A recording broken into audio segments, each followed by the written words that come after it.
అందరికీ హాయ్, నేను మీ Latha. Welcome to my channel. ఈరోజు గుత్తి వంకాయ కూర ఏ విధంగా చేయాలో చూద్దాం. గుత్తి వంకాయ కూర, గుత్తి వంకాయ మసాలా, గుత్తి వంకాయ ఫ్రై, ఇలా గుత్తి వంకాయ పేరు చెప్తేనే నోట్లో అనేది నీళ్ళు ఊరుతూ ఉంటాయి. కానీ ఇది చేసే పద్ధతి వేరుగా ఉంటుంది. ఒక్కొక్కరు ఒక్కొక్క పద్ధతిగా చేస్తారు. కొంతమంది వంకాయ కూర తినడానికి కూడా భయపడుతూ ఉంటారు హెల్త్ ప్రాబ్లమ్స్ వల్ల. కానీ సరైన పద్ధతిలో ఒకసారి అయితే మంచిగా చేసుకొని తిన్నారంటే చాలా బాగుంటుంది. ఏ విధంగా చేయాలో చూపిస్తాను. వంకాయలను ఇలా సెంటర్గా ఘాట్లు పెట్టేసుకోవాలి. 4 ముక్కలుగా కట్ చేసుకోవాలి. పూర్తిగా కట్ చేసుకోకుండా చూపించిన విధంగా కట్ చేసుకొని నీళ్ళల్లో ఉప్పు వేసి పెట్టండి. నీళ్ళల్లో ఉప్పు వేసి పెట్టడం వల్ల వంకాయ అనేది రంగు మారకుండా ఉంటుంది. ఇప్పుడు ఒక కడాయిలో ఆయిల్ వేసుకొని వేడనివ్వాలి. ఆనియన్స్ వేసుకొని ఫ్రై అవ్వనివ్వాలి. ఆనియన్స్ సన్నగా కట్ చేసుకొని వేసుకొని ఫ్రై చేసుకోవాలి. ఈ ఆనియన్స్ అనేది బ్రౌన్ కలర్ వస్తే సరిపోతుంది మనకు. ఇవి తీసి సైడ్కి పెట్టేసుకోవాలి. సైడ్కి పెట్టేసుకొని చల్లారనియండి. ఈ కలర్ వస్తే సరిపోతుంది, మరీ ఎక్కువగా బ్రౌన్ అవసరం లేదు. ఈ విధంగా వచ్చిన తర్వాత తీసేసుకొని సైడ్కి పెట్టేసుకోవాలి.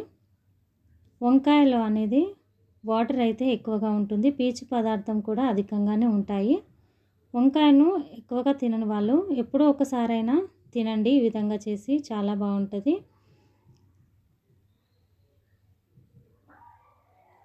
ఇప్పుడు ఇదే ఆయిల్లో మనము కట్ చేసుకున్నటువంటి వంకాయలను కూడా వేసేసుకోవాలి. వంకాయలను కూడా ఫ్రై చేసుకోవాలి. కానీ బ్రింజాల్ అనేది పూర్తిగా ఫ్రై అవ్వకూడదు. లోపల కొద్దిగా పచ్చిగానే ఉండాలి, పైన మంచిగా ఫ్రై అవుతుంది. ఈ విధంగా వంకాయలను కూడా కలుపుకుంటూ ఫ్రై అవ్వనివ్వాలి. ఇప్పుడు తీసేసుకోవాలి. తీసి సైడ్కి పెట్టేసుకోవాలి వంకాయలను కూడా.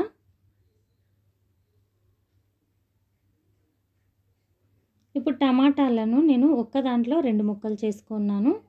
ఒక దాంట్లో 2 ముక్కలు చేసుకొని ఈ విధంగా టమాటా కూడా ఫ్రై చేసుకోండి. టమాటాలు మనము చిన్నగా కట్ చేసి వేస్తాము, కానీ ఇందులో ఇలాగే వేసేస్తున్నాము. అందుకే ముందుగా ఇవన్నీ కూడా ఫ్రై చేసి సైడ్కి పెట్టేసుకోవాలి.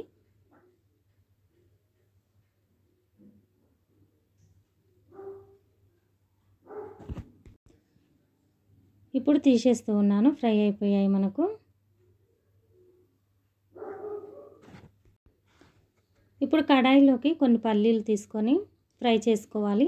ఈ పల్లీలు అనేది మంచిగా ఫ్రై చేసుకోవాలి, ఎందుకంటే పల్లీలు అనేది ఉడకడానికి కొద్దిగా టైం పడుతుంది కాబట్టి పల్లీలు ఫస్ట్గా ఫ్రై చేసుకున్న తర్వాత ఇప్పుడు ఇందులోనే ఎండు కొబ్బరి కొంచెము చిన్నగా కట్ చేసుకొని వేసుకోవాలి. నువ్వులు, ధనియాలు వేస్తూ ఉన్నాను. ఇవి కూడా ఫ్రై చేసుకోవాలి. ఎండు కొబ్బరి కూడా కొద్దిగా ఫ్రై అయితే టేస్ట్ అనేది బాగుంటుంది. ఈ విధంగా అన్నీ కూడా ఫ్రై అయిన తర్వాత తీసి సైడ్కి పెట్టేసుకొని చల్లారిన తర్వాత మిక్సీలో వేసుకొని మిక్సీ పట్టుకోవాలి.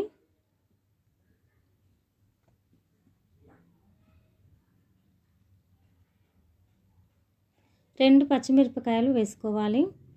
పచ్చిమిరపకాయలు ఎండు కారంలోకి టేస్ట్ అనేది బాగుంటుంది. 2 వేస్తున్నాను, ఎక్కువ వేయట్లేదు. ఇప్పుడు ఆనియన్స్ అయితే మనం ఫ్రై చేసి పెట్టుకున్నాము, చల్లగా అయ్యాయి. ఇందులో వేసేసుకోవాలి. కొంచెం కొత్తిమీర తీసుకొని వేసుకోవాలి. కొత్తిమీర అనేది ఎక్కువగానే వేసుకోండి, టేస్ట్ బాగుంటుంది. ఈ విధంగా వేసుకున్నాక చింతపండు రసం నేను ఇందులో వేస్తూ ఉన్నాను. పూర్తిగా ఇక్కడ వేయట్లేదు, కొంచెం మాత్రమే మనకు పేస్ట్ అవ్వాలి కాబట్టి నార్మల్ వాటర్కి బదులు చింతపండు రసం వేస్తూ ఉన్నాను. ఈ మసాలాలో ఇలా చింతపండు రసం వేసి పడితే బాగుంటుంది టేస్ట్. ఇప్పుడు ఫ్రై అయినటువంటి వంకాయల్లోకి ఈ మసాలా అంతా కూడా పెట్టేసుకోవాలి. మనం ఇందులో చింతపండు రసం కూడా వేసాము కాబట్టి టేస్ట్ అనేది బాగుంటుంది. ఈ విధంగా అంతా కూడా ఇలా ఫుల్గా పెట్టేసి మసాలాను సైడ్కి పెట్టేసుకోవాలి. అన్నిట్లలో ఈ విధంగానే ఫిల్ చేసుకోవాలి. ఇప్పుడు ఇదే కడాయిలో ఇదే ఆయిల్లో నేను మెంతులు వేస్తూ ఉన్నాను కొన్ని. ఆ మెంతులు ఫ్రై అయిన తర్వాత ఆవాలు, జీలకర్ర వేసుకోవాలి. మెంతులు ఫ్రై అయ్యక ముందు మనం ఆవాలు, జీలకర్ర ఏవి యాడ్ చేసినా కూడా చేదొస్తుంది. మెంతులు ఫ్రై అయిన తర్వాత ఆవాలు, జీలకర్ర వేసుకొని అవి కొంచెం ఫ్రై కాగానే మనం మసాలా నింపుకున్నటువంటి వంకాయలు మొత్తం ఇందులో వేసేసుకొని మిలిగినటువంటి ఈ గ్రేవీ కూడా మొత్తం ఇందులో వేసేసుకోవాలి. ఈ మసాలా పేస్ట్ అంతా ఇందులో వేసేసుకొని కొంచెం జారి కడిగినటువంటి వాటర్ అయితే నేను ఇందులో వేస్తున్నాను. ఇక్కడ పైన తేలినటువంటి ఆయిల్ పైన కొంచెం పసుపు వేసాను. కారము, చింతపండు రసము మిగిలింది ఇందులో పోసేసుకోవాలి. ఇప్పుడు మాత్రం మనం కలిపేటప్పుడు చాలా జాగ్రత్తగా కలుపుకోవాలి. మనకు టమాటాలు కానీ ఇవన్నీ కూడా మనం ఫ్రై చేసి సైడ్కి పెట్టేసుకున్నాము. ఇప్పుడు కలిపేటప్పుడు అయితే బ్రింజాలు చితికిపోకుండా జాగ్రత్తగా కలుపుకోవాలి. స్పీడ్గా కలిపినట్లయితే ఈ చితికిపోతుంది బ్రింజాల్ అనేది. ఇలా కారము, పసుపు ఇవన్నీ కూడా కలిసేటట్టు కలుపుకున్న తర్వాత రా సాల్ట్ వేస్తూ ఉన్నాను. టేస్ట్ చూసుకొని మీకు సాల్ట్ సరిపోయినంత వేసుకోవాలి. ఇప్పుడైతే కొంచెం పల్చగా ఉంది గ్రేవీ అనేది. మనం ఇంకొక 5 మినిట్స్ అయితే పూర్తిగా మంచిగా మీడియం ఫ్లేమ్లో పెట్టి ఉడికించుకోవాలి. ఉడికించుకుంటే మనం పూర్తిగా వంకాయలు అనేది ఉడికించలేదు, లోపల కొద్దిగా పచ్చిగా ఉంది. ఇప్పుడు ఈ గ్రేవీలో ఉడికిపోతే టేస్ట్ అనేది సూపర్గా ఉంటుంది. ఇప్పుడు టమాటాలను కూడా ఫ్రై అయినవి ఇందులో వేసేసుకోవాలి. ఒక 5 మినిట్స్ తర్వాత అంతేనండి, కర్రీ రెడీ అయిపోతుంది. సర్వింగ్ ప్లేట్లోకి తీసుకోండి, సర్వ్ చేసుకోండి. చపాతీలో కానీ, బిర్యానీ రైస్లో కానీ, అన్నంలో కానీ ఎందులోకైనా సూపర్గా ఉంటుంది.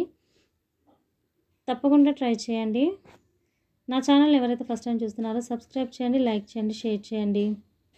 Thank you friends, thank you for watching.